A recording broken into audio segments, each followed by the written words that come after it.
Salam hörmətli izləyicilər. Yenə də bloka dəstək üçün 7 iyul 2024-cü ildə keçirilmiş qəbul imtahan suallarının izahına davam edirik. 16-cı suala çatmışıq. Yenə də 5 sualın izahını vermək istəyirik. 16-20-ci suallar. Euler-Venn diaqramına əsasən yanlış fikirləri müəyyən edin. Burada görürük 2 dənə söz verilib. Kinoşünaslıq və musiqişünaslıq. Və müxtəlif cavablar var. Həm fonetikaya aid, həm leksikaya aid. Kinoşünaslıq sözü əvvəlcə baxaq necə tələffüz olunur. Kinoşünaslıq. Deməli l d-yə çevrilir. Q isə x-yə çevrilir. Musiqişünaslıq da eyni ilə D, bir də X. Və indi cavabları oxuyaq.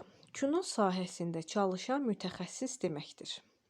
Kinoşünaslıq kino sahəsində çalışan mütəxəssis deyil, sadəcə sahədir. Mütəxəssis olsaydı, onda olasıydı kinoşünas. Bizə də yanlış fikir lazımdır. Baxın, yanlış fikir. Ona görə biri götürürük. Rahat olsun deyə bir olmayan cavabları çıxaq. 2. Tərkibində uzun tələffüz olunan sait yoxdur. 2-nin tərkibində, daha doğrusu 2 kinoşünaslıqdır. Kinoşünaslıq sözündə uzanan sait yoxdur. Bu doğru fikirdir. Lakin bizə doğru fikir lazım deyil. 2 olanlar da çıxsaq, burada heç birisində 2 yoxdur. Keçək üçüncüsünə. Tərkibindəki bütün şəkilçilər ahəng qanununa uyğun olaraq dəyişir. 3 hər ikisinə aiddir. Üçüncü cavab. Düzdürmü? Ortaqdır. Və hər ikisində kinoşünas şəkilçisi olduğu üçün bu şünas şəkilçisi ahəng qanununa tabe olan şəkilçi deyil.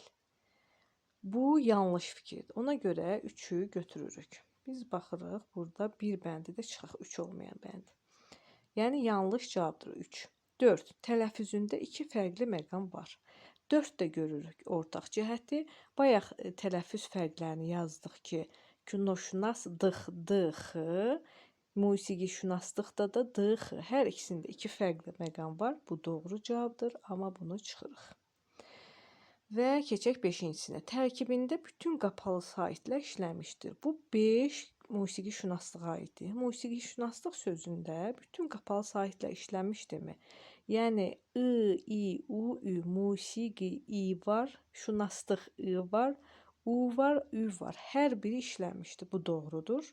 Amma bunun doğru olduğuna tələsmirik. Keçək kinoşünaslıq sözünə. Kinoşünaslıq sözündə də bu doğru olarsa, onda 5 yanlış olacaq. Kinoşünaslıq sözünə baxırıq ki, burada U yoxdur. I var, I var, Ü var. Amma U olmadığı üçün 5 doğru cavabdır. Yalnız musiqişünaslığa aiddir və doğrudur. Doğru olduğu üçün bunu da çıxırıq. 6-cı incəsənət sahəsinə aid sözdür. 6. Musiqişünaslıq incəsənət sahəsinə aid bir sözdür. Doğrudur. Amma niyə biz bunu yanlış götürürük? Çünki kinoşünaslıq da incəsənətə aiddir. Bu 6 olmalıydı ortada, ortaq cəhət kimi. Ona görə yanlışdır. 6-nı da götürürük. Cavabımız onda nə oldu? 1, 3, 6 A bəndi. Keçək digər suala. 16-cı sual, sonra keçək 17-ci suala. 17-ci sual stasionar sözü ilə bağlıdır. Stasionar sözünü keçən postlarımızın birisində düzgün yazılış kimi YouTube-da yazmışdıq və tələffüzündə orada qeyd eləmişdik. Stasionar sözü necə tələffüz olunur? Fonetik təhlil deyilsə, gərək biz bunu tələffüzünü yazaq. Əvvəlcə tələffüzünü bildiksə, fonetik təhlil düz olduğuna əmin oluruq. Yəni əsas məsələ sözün düzgün tələffüzünü bilməkdir. Deməli, stasionar və yanar kimi tələffüz olunur. Stasionar. Bu belə. İndi baxaq bir-bir cavablar. Bizə nə lazımdır? Düzgün fikirlər. Bunu dəqiq baxarıq. 3 cingiltili 3 kar samit var. S, t, s. 3 dənə kar. Y, n, r. 3 dənə də cingiltili var. Bu doğru cavabdır. Bunu götürürük. Bütün saitlər açıqdır. Vurğu 3-cü hecəyə düşür. Heç ikinci hissəyi keçməmişdən bütün saitlər açıq deyil. Axı burada i var. Bəli, bu yanlış fikirdir. 2-ni çıxırıq. 2 olanları çıxsaq, bizim 2 bəndimiz qalır. Keçək digər bəndə. Saitlərin hamısı dodaqlanmayandır. Stasionar. Bu doğru cavabdır. 3 doğrudur. Sonra keçək 4-ə. 4 hecalıdır. Saitlərdən biri uzun tələffüz olunur.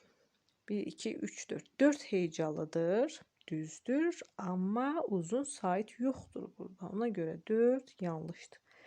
4 olan da çıxsaq bir bəndimiz qalır. Hərflərlə səslərin sayı fərqlidir. Bəli, stasionar sözündə hərflərin sayı 4, 5, 6, 7, 8, 9. Amma tələffüzündə bir dənə y artırıldığı üçün 10 səs olur. 9 hərf 10 səs. Ona görə fərqlidir. Bu da doğru cavabdır. Cavabımız oldu 1, 3, 5 D bəndi. Keçək digər sualımıza.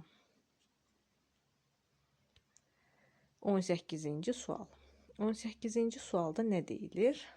Bu suallar da biraz qarışıqdır, biraz uzundur, amma yenə də keçən videolarda dediyimiz kimi diqqətli olmalıyıq. Diqqətli olsaq, hər bir sualın düzgün cavabını tapmaq mümkündür.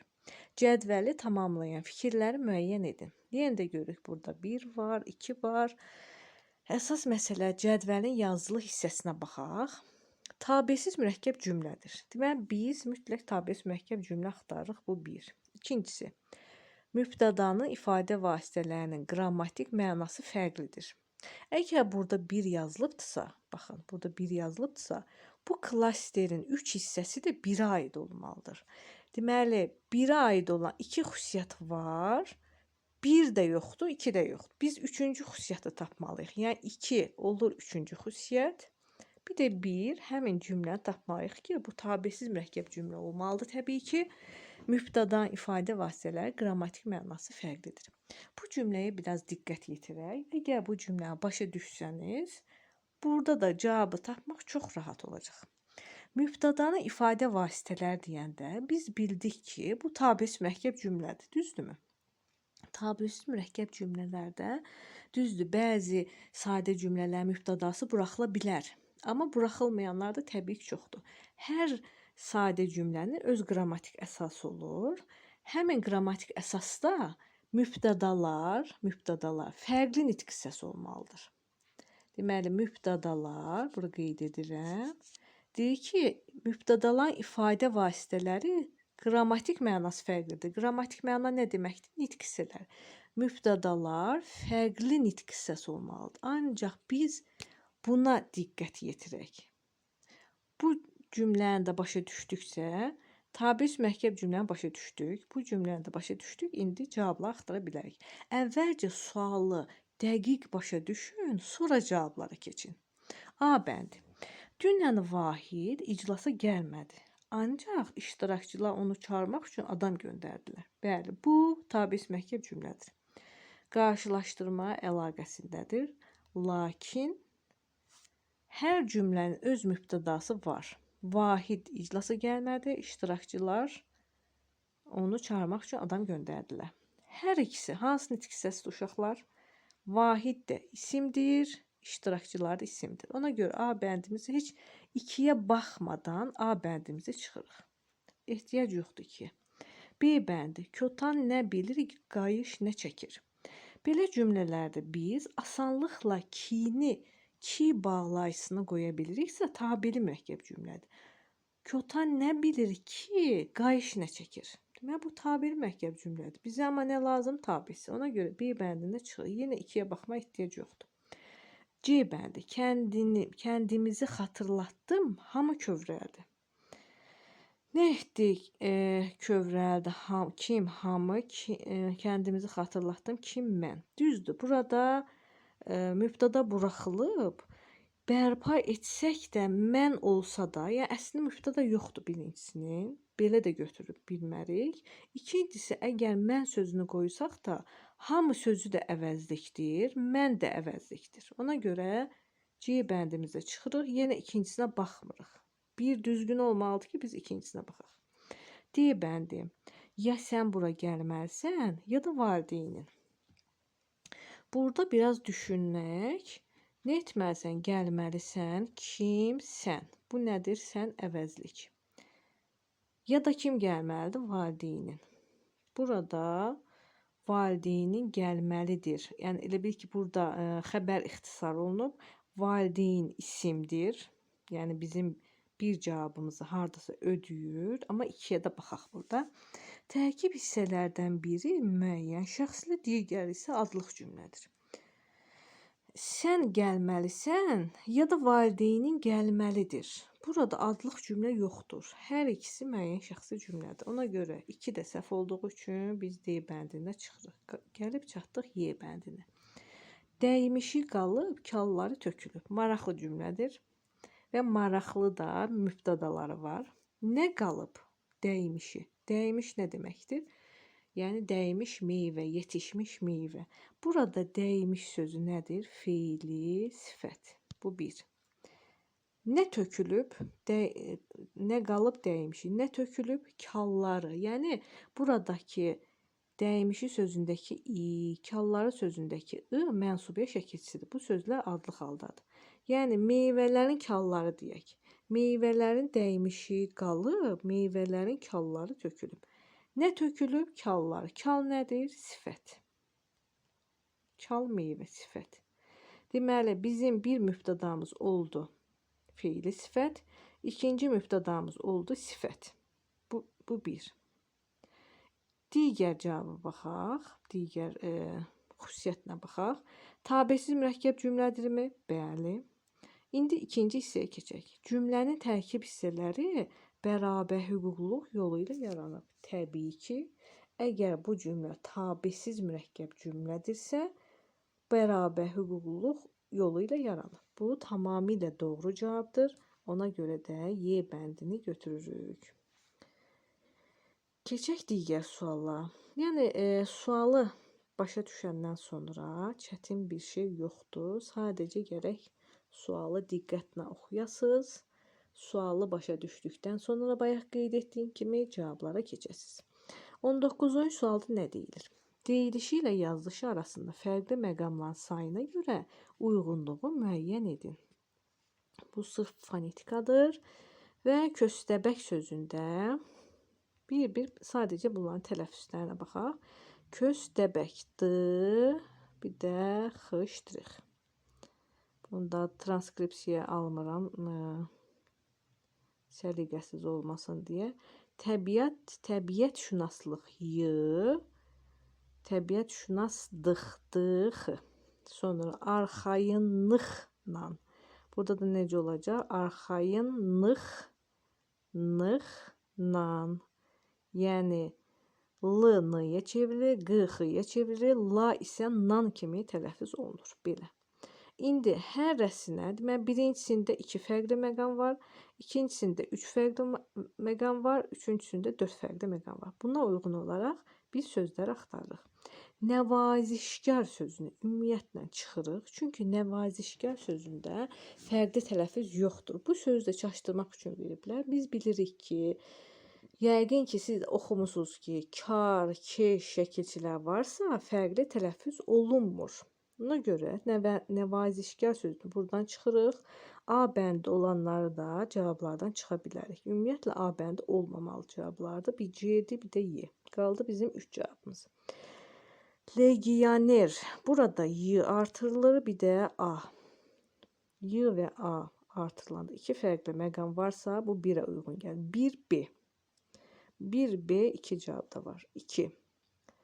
Daha doğrusu C'yə baxaq. Şirniklənmək. Şirnik xışdirik. Şirnikləm n-ya çevrilir. K da xışdirxə. 3 dənə fərqli məqam var. Onda 3 fərqli məqam 2-dədir. 2C. Digər cavaba baxaq. Onda A bəndində çıxılır, amma yenə digər cavablara baxaq. Qanadlanmaq. Qanat altdan yazacaq, səliqə olsun. Qanad dam D L D-yə çevrilir.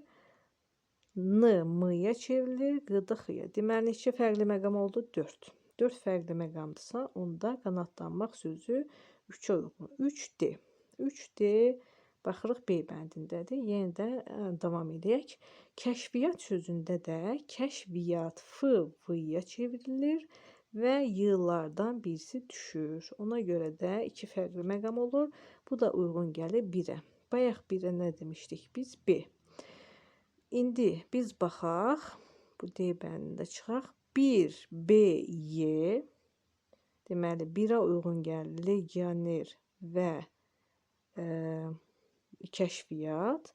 2C 3 fərqli məqam olan şirniklənmək oldu. 3D qanadlanmaq cavabımız oldu B bəndi. Keçək digər sualımıza. İndi də 20-ci suala baxaq. 20-ci sualda deyilir: həm tabelik, həm də tabesizlik əlaqəsi işlənmiş cümlələri müəyyən edin. Biz burada fikir veririk ki, burada bizdə hər iki əlaqə soruşulur. Əslində belə suallarda asan olur. Çünki əgər bizdən tabelik əlaqəsi soruşulursa, biz baxırıq, əgər cümlədə ən azı 2 cümlə üzvü varsa, onda burada tabelik əlaqəsi var. Digər tabesizlik əlaqəsi də asandır. Çünki tabesizlik əlaqəsi də əgər cümlədə həmcins üzv varsa və yaxud tabesiz mürəkkəb cümlə varsa, deməli burada tabesizlik əlaqəsi var. Yəni bu asandır. İndi bir-bir baxaq. Bizə uyğun cavab soruşulur, doğru cavab. Bir günəşə, bir də ölümə dik baxılmaz. Nə edilməz? Baxılmaz nəyə? Ölümə, günəşə. Demək həmcins tamamlıqlar var, cümlə üzvləri var, hər iki əlaqə var. Biri götürürük. Dünyanın malına səcdə etmə, əlindən çıxanda kədərlənərsən. Səcdə etmə, kədərlənərsən. Kim? Sən. Deməli, burada da yenə tabesizlik də var, tabirlik də var. Götürürük 2-ni. 3. Qaysaq bağlayan elə yaralar var ki, baxın ki, bura asanlıqla uyğun gəlirsə, deməli bu tabir mürəkkəb cümlədir. Onlara toxunduqca sızıldayır və bu cümlə içərisində də həmcins üzv yoxdur. Deməli bunu çıxırıq. Burada yalnız tabirlik əlaqəsi var. 4. Başqasının səhvinə dözsək də, deməli sasə dadə tabir mürəkkəb cümlədir. Ardını oxuyaq. Öz səhvimizə qarşı barışmaz olmalıyıq. Gördük ki, ardında da həmcins üzv yoxdur. Deməli bu da bizim cavabımız ola bilməz. Çünki burada tabirsizlik əlaqəsi yoxdur. Dünya ikiyə bölündü. Nə etdi? Bölündü. Nə? Dünya. Çatdılar şairin ürəyindən keçdi. Nə? Keçdi, çatdılar. Burada hər cümlənin öz qrammatik əsası var. Tabesiz mürəkkəb cümlədir və tabesizlik əlaqəsi var. Eyni zamanda təbii ki, tabirlik əlaqəsi də var. 5-i də götürürük və 6. Hər kəsi qınamaq və ya hamının işini tərifləmək ağılsızların işidir. Ağılsızların işidir. Nə? Hər kəsi qınamaq və ya hamının işini tərifləmək. Burada da sadə cümlədir. Həmcins mübtədalar var. Həm tabirlik, həm də tabirsizlik əlaqəsi var və altında götürürük. Cavabımız nə oldu uşaqlar? 1, 2, 5, 6. Oldu C bəndi. Bugünkü suallarımızın izahı bu qədər. 15-dən 16-dan 20-yə kimi izah etdik. Birazdan biz 21-dən 27-yə kimi olan sualları paylaşacağıq. Çünki biz bilirik ki, blok imtahanlarında 27 qayda sualı olur. Bir də 3 dənə də mətn sualı olur. Çalışacağıq ki, 7 sualı da paylaşaq. Əgər yararlı oldusa videomuz, izahımız, bəyənməyi, paylaşmağı, şərhlərdə yazmağı unutmayın. Sağ olun.